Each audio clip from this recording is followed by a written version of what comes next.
Le vent glacial de novembre fouettait le visage d'Antoine alors qu'il traversait la cour pavée de la Société Lumière. 20 ans qu'il avait consacré à cette entreprise, gravissant patiemment les échelons, de simple technicien à directeur du département R&D. 20 ans d'innovation, de nuits blanches, de sacrifices personnels pour la gloire de Lumière. Et aujourd'hui, il était convoqué dans le bureau du nouveau PDG, le jeune et arrogant Alexandre Dubois, fils du fondateur, un homme qui n'avait jamais connu la sueur du labo, qui n'avait jamais risqué un burn-out pour un projet. Antoine serra les poings dans les poches de son manteau. Il sentait la colère sourdre, un mélange amer d'injustice et de déception. Il avait entendu les rumeurs, bien sûr. Dubois Junior, fraîchement sorti d'une école de commerce prestigieuse, voulait moderniser l'entreprise, rationaliser les coûts. Traduction, licencier les anciens, ceux qui coûtaient cher, ceux qui avaient des idées dépassées. La secrétaire d'Alexandre lui adressa un sourire contraint. « Monsieur Dubois vous attend. » Le bureau était luxueux, froid, impersonnel. Alexandre Dubois, assis derrière un bureau immense en verre, lui lança un regard à peine poli. « Ah, Antoine, asseyez-vous. » Antoine s'assit le dos droit, le regard fixe. Il refusa de se laisser intimider par le décorum. « Écoutez, Antoine, » commença Dubois, un sourire condescendant aux lèvres, « nous apprécions votre long service à Lumière. 20 ans, c'est respectable. Mais les choses changent. Nous avons besoin de sang neuf, d'idées novatrices, d'une vision plus dynamique. » Antoine sentit la nausée monter. Il connaissait la suite. Dubois continua, imperturbable. « Nous avons donc pris la décision difficile mais nécessaire de restructurer le département R&D. Votre poste est supprimé. » Le silence qui suivit fut lourd de sous-entendus. Antoine se contenta de fixer Dubois sans un mot. « Bien sûr, » reprit Dubois, mal à l'aise sous le regard perçant d'Antoine. « Vous recevrez une indemnité de départ confortable et une lettre de recommandation élogieuse. » Bien entendu. Antoine se leva. « Je n'ai pas besoin de votre charité, monsieur Dubois, ni de vos mensonges. Vous ne comprenez rien à Lumière, rien à ce qui a fait son succès. Soyez raisonnable, Antoine. C'est une décision d'affaires. C'est une erreur, » rétorqua Antoine, la voix glaciale. « Une erreur que vous allez amèrement regretter. » Il quitta le bureau, laissant Dubois seul avec son arrogance et son ignorance. Dans l'ascenseur, Antoine sentit les larmes lui monter aux yeux. 20 ans, réduits à néant par un gamin imbu de lui-même. Mais au fond de lui, une étincelle d'espoir brillait. Il avait des atouts, des connaissances, des contacts et une soif de vengeance qui ne demandait qu'à être étanchée. Il allait leur montrer ce qu'était une idée dépassée. Resumo temático. Profissional exemplar após anos de dedicação e lealdade a uma empresa é injustamente humilhado e demitido por novo líder arrogante. No entanto, uma reviravolta estratégica, resultante de sua perspicácia, leva ao quase colapso da organização, forçando pedido de ajuda e resultando em sua ascensão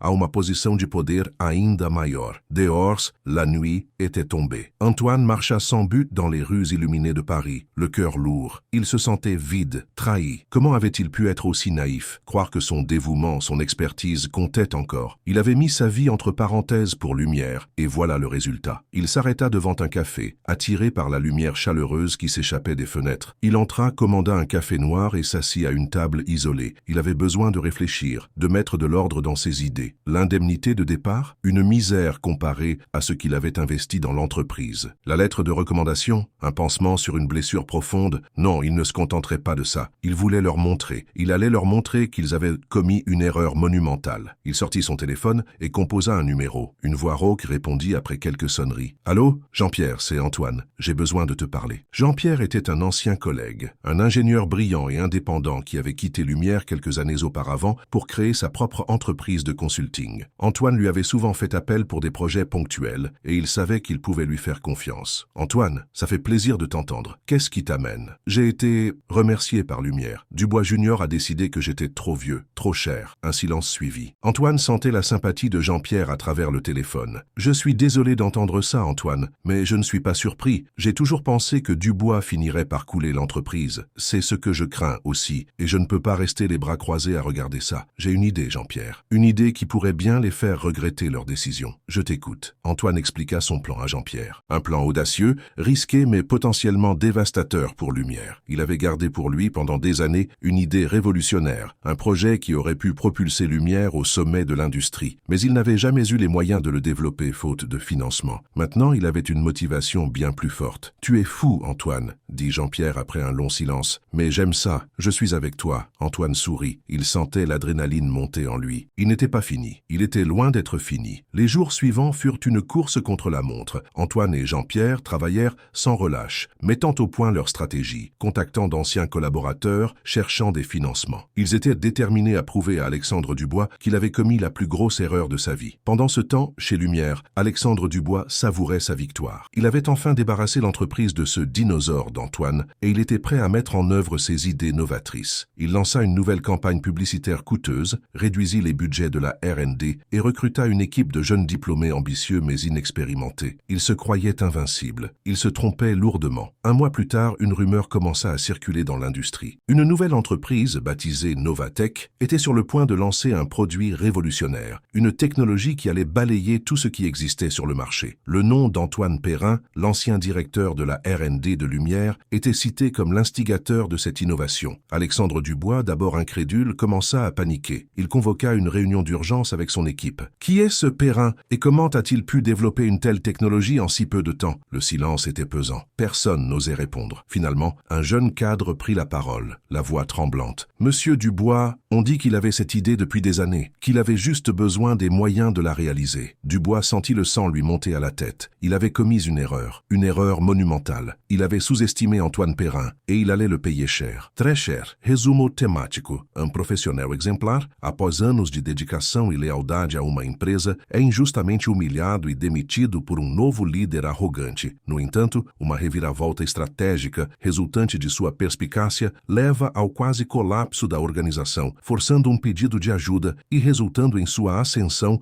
a uma posição de poder ainda maior. Qu'est-ce qu'il a fait exactement? Hurla Dubois, sa voix résonnant dans la salle de conférence. Ses doigts blancs agrippaient le rebord de la table. La tension était palpable, électrique. Les premières analyses indiquent qu'il a perfectionné la technologie de miniaturisation des capteurs que nous avions abandonnés, répondit Sophie, la nouvelle directrice de la R&D, le regard fuyant. Il a réussi à rendre les capteurs 10 fois plus petits et 100 fois plus performants. C'est une rupture technologique majeure. Dubois se laissa tomber sur sa chaise, le visage décomposé. La miniaturisation des capteurs, c'était le projet phare d'Antoine, celui pour lequel il s'était battu pendant des années. Dubois l'avait balayé d'un revers de main, le jugeant trop coûteux, trop risqué. Quelle ironie. « Et quelles sont les conséquences pour nous ?» demanda-t-il la voix rauque. Sophie hésita. « Nos parts de marché s'effondrent. Nos clients se tournent vers Novatech. Les commandes sont annulées. La bourse est en chute libre. » Le silence retomba, lourd et oppressant. Dubois sentait le sol se dérober sous ses pieds. Son rêve de grandeur, sa vision dynamique, était en train de s'écrouler sous le poids de son arrogance et de son ignorance. Quelques jours plus tard, Antoine reçut un appel. Un numéro inconnu. Il hésita, puis répondit. « Allô, Monsieur Perrin? Ici Alexandre Dubois. » Antoine sourit, un sourire froid et amer. « Monsieur Dubois, quel honneur. Écoutez, Monsieur Perrin,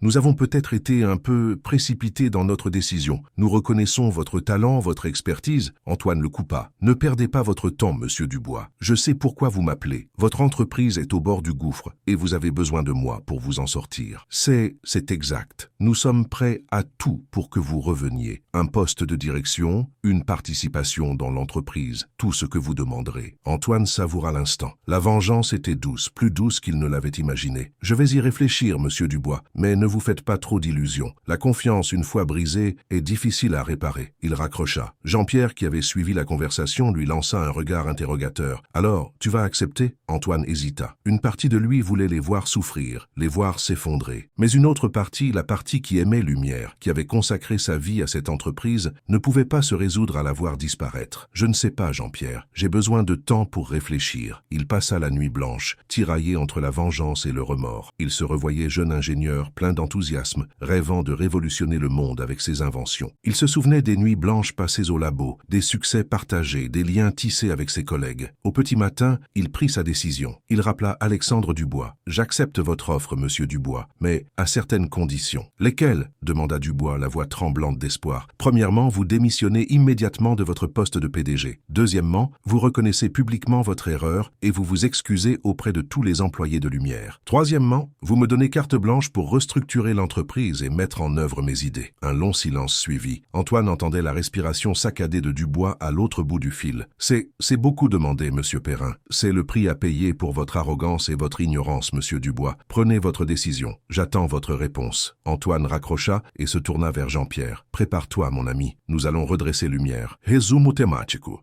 Profissional exemplar, após anos de dedicação e lealdade a uma empresa, é injustamente humilhado e demitido por novo líder arrogante. No entanto, uma reviravolta estratégica, resultante de sua perspicácia, leva ao quase colapso da organização, forçando pedido de ajuda e resultando em sua ascensão a uma posição de poder ainda maior. La respiration sifflante d'Alexandre résonnait comme un râle agonisant dans le combiné. Antoine attendit, impassible, savourant chaque seconde de ce silence lourd de conséquences. Il imaginait le visage congestionné de Dubois, la sueur perlant sur son front, la rage impuissante qui le consumait de l'intérieur. Finalement, la voix brisée d'Alexandre parvint, à peine audible. « J'accepte. Vos conditions. » Un sourire satisfait se dessina sur les lèvres d'Antoine. La partie la plus difficile était gagnée. Il avait remporté la bataille, mais la guerre ne faisait que commencer. Redresser Lumière serait une tâche ardue, semée d'embûches et de sacrifices, mais il était prêt. Il avait la vision, l'expérience et la détermination nécessaires pour mener à bien cette mission. « Très bien, Monsieur Dubois, » répondit Antoine,